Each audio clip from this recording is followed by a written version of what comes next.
Hello student, कैसे हैं आप। आई होप डेट कि आप बहुत अच्छे होंगे। और आज का हमारा टॉपिक है ओम का नियम। तो ओम का पूरा नाम क्या है? जॉर्ज साइमन ओम। याद कर लियो ठीक से, क्या नाम है पूरा? जॉर्ज साइमन ओम। और इन्होंने इस नियम की खोज कब करी थी? 1828 में की थी। कब करी थी? 1828 में की थी। और ये नियम बताता क्या है आपको? ये नियम बताता है विद्युत विभवांतर और विद्युत धारा में संबंध। एक बार अगेन, ओम का पूरा नाम क्या है? जॉर्ज साइमन ओम। जॉर्ज साइमन ओम खोज कब करी है इन्होंने? 1828 में। और बताता क्या है? विद्युत विभवांतर और विद्युत धारा में संबंध। ठीक है, हो जाएगा याद। चलो मैं अब निकालते हैं इस नियम की परिभाषा, यानी कि ओम के नियम की परिभाषा किस तरह से निकाली जाती है। तो सबसे पहले देखो, सबसे पहले जो है मैं इसको मान लेता हूँ एक चालक तार। क्या मान लिया मैंने इसको? एक चालक तार। अब इस चालक तार में धारा प्रवाहित हो रही है? नहीं हो रही है। ठीक है, तो जब इस चालक तार को बैटरी से जोड़ देते हो तो चालक तार में धारा प्रवाहित होनी शुरू हो जाती है। क्यों? क्योंकि आपने चालक तार के सिरों पर क्या लगाया है? विभवांतर लगा दिया। इस चालक तार के सिरों पर जब विभवांतर लगाते हैं तो चालक तार में धारा प्रवाहित होने लगती है। ठीक है, अब जितना आप विभवांतर बढ़ाओगे, जितना आप विभवांतर बढ़ाओगे धारा का मान बढ़ेगा, और जितना आप विभवांतर कम करोगे धारा का मान कम होगा। इसका मतलब ये हुआ कि विभवांतर जो होता है वो धारा के समानुपाती होता है। विभवांतर बढ़ाओ धारा बढ़ेगी, विभवांतर घटाओ धारा कम होगी। ठीक है, क्लियर? यहाँ तक हो जाएगा याद। तो चलो मैं लिखता हूँ परिभाषा इसकी, लेकिन एक चीज़ और बता देता हूँ मैं इसमें कि ये नियम तभी लागू होता है जब इस चालक तार की लंबाई में आप कोई परिवर्तन नहीं करते हो और ना क्षेत्रफल में परिवर्तन करते हो। ताप और दाब में कोई परिवर्तन नहीं होना चाहिए, तब जाके ये ओम का नियम लागू होता। ठीक है, तो मैं इसकी लिखता हूं परिभाषा छोटी सी। ओम का नियम, तो पहले मैं बता दूं तुम्हें ये नियम लागू कब हुआ? जॉर्ज साइमन ओम ने, जॉर्ज साइमन ओम ने कब दिया? 1828 में दिया। ठीक है, बताता क्या है? विद्युत विभवांतर, विद्युत विभवांतर और विद्युत धारा में संबंध, विद्युत धारा में संबंध। ठीक है, यानी कि विभवांतर और विद्युत धारा में संबंध।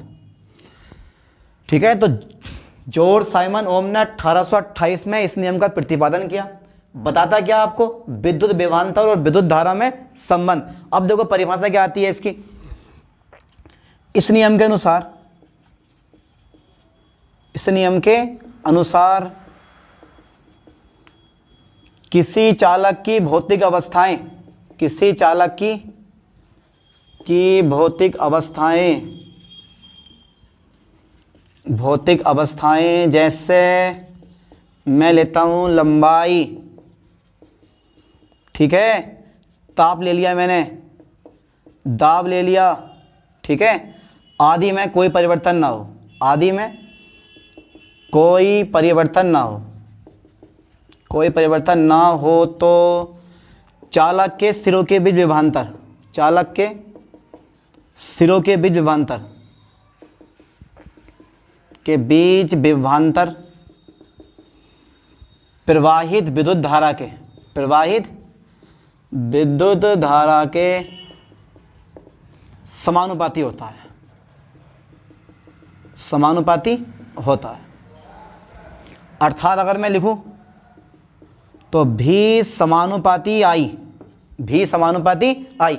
यहाँ भी क्या है? विद्युत विभवांतर, भी क्या है यहाँ? विभवांतर। और आई क्या है यहाँ? विद्युत धारा। ठीक है, भी क्या है? विभवांतर, आई क्या है? विद्युत धारा। ठीक है, इनके मात्रक क्या होते हैं? इनके मात्रक होते हैं, यानी कि विभवांतर का मात्रक वोल्ट होता है और धारा का मात्रक होता है एम्पियर। यानी कि विभवांतर बढ़ाओ धारा बढ़ेगी, विभवांतर घटाओ धारा घटेगी। अब जब ये समानुपाती का चिन्ह आप हटाते हो, हटा दें इसको, चलो फिर हटाते हैं। जब आप ये समानुपाती का चिन्ह हटाते हो तो एक कांस्टेंट आ जाता है, एक कांस्टेंट आ जाता है। और यहाँ मैंने क्या लिया? ये आर। इस कांस्टेंट को हिंदी में कहते हैं नियतांक। जैसे ही आप समानुपाती का चिन्ह हटाते हो तो एक नियतांक आता है, ठीक है, जहाँ आर है। एक नियतांक हमने क्या लिया है? ये आर। जहाँ आर एक नियतांक है, जहाँ आर एक नियतांक है, जिसे चालक तार का, जिसे चालक का विद्युत प्रतिरोध कहते हैं, विद्युत प्रतिरोध कहते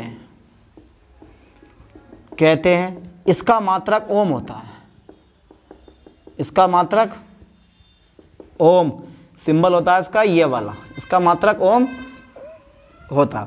जहाँ आर क्या है, एक नियतांक है, जिसे चालक का विद्युत प्रतिरोध कहते हैं, इसका मात्रक क्या होता है, ओम होता है।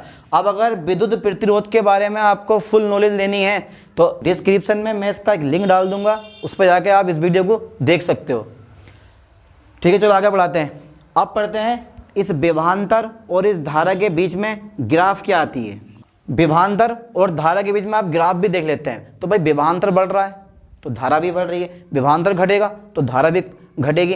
तो इनके बीच में ग्राफ कैसा होगा, इनके बीच में ग्राफ कैसा आता है, चलो वो बना के देखते हैं एक बार। तो मैं बता दूं पहले आपको कि विद्युत विभवांतर और विद्युत धारा के बीच जो ग्राफ आता है वो आता है एक सरल रेखा। कैसी रेखा आती है, एक सरल रेखा। तो बनाते हैं इसका ग्राफ एक। तो विभवांतर तथा धारा के बीच ग्राफ, धारा के बीच ग्राफ एक सरल रेखा होती है, सरल रेखा होती है। चलो इसका ग्राफ बनाता हूं मैं। सबसे पहले आपको लेनी है एक्स अक्ष, ये वाली अक्ष होती है एक्स, और ये वाली मैंने मान ली वाई अक्ष। ठीक है, इस पे मैंने लिखा विभवांतर और यहाँ लिखता हूँ मैं धारा। अगर विभवांतर बढ़ेगा तो धारा बढ़ेगी, विभवांतर घटेगा तो धारा भी घटेगी।